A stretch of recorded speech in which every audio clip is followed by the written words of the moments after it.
ต้นลูกเกี้ยมไปเต้นพอเธอดีขอเป็นเป็นคนที่มีความสุขและสุขเย็นสุขลงเรือลงแต่ห้องนี้ห้องนี้ไม่ชี้เธอว่าเป็นผีบ้าและก็บ้าเจอมีคนมานั่งเบิ่งลายแท้ๆพูดคนมานั่งเบิ่งมาลองมือแก้มแต่น้อใจอายคนมานั่งเบิ่ง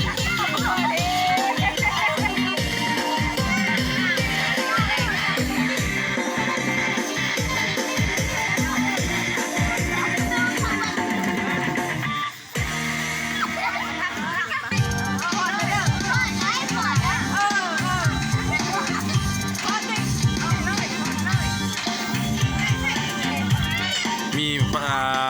ท่านผู้ชมเข้ามาเบิ่งลายเติบแต่ว่าอยู่ไกลๆคน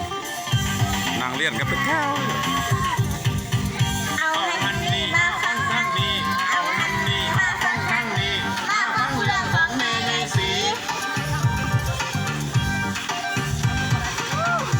สาวผู้ดีซื้อว่าเชอรี่เป็นลูกสาวของแม่ยายศรีพออีหลีซื้อว่าลุงมีไปเฮ็ดงานอยู่ชลบุรีสาวเชอรี่เธอไปขาย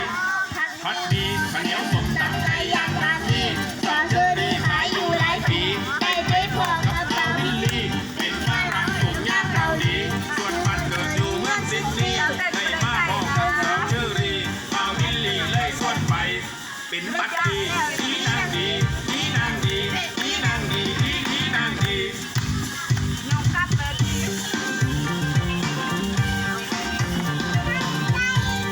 พวกนางเบิ่งยังบ่ทันได้เมื่อใต้ไฟแล้วบัดนี้ยังนางเบิ่งอยู่พุ่นสาวเชอรี่ส่งขายผัดหมี่วิลลี่ไปหายายสีมาแท็กซี่ไปบ้านน้องนี่ฮอสระบุรีแค่ซื้อกาลี ปับไปผ่านพอดีวิลลี่เป็นคนใจดีซื้อมังมีไปฝากยายศรียายศรีระบบบังคับมี ผู้ถ่ายภาพนี่เป็นผู้ถ่ายภาพผัดหมี่ยายสีก็เลยตอบวิลลี่ว่าผัดหมี่ย่างน้ำพริก มืออี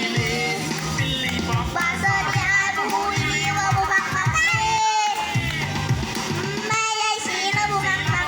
มีแม่ยายศรีระบบบังคับมีแม่ยายศรีระบบบังคับมีที่นางดีที่นางดีที่นางดีที่นางดีลูกมาเอา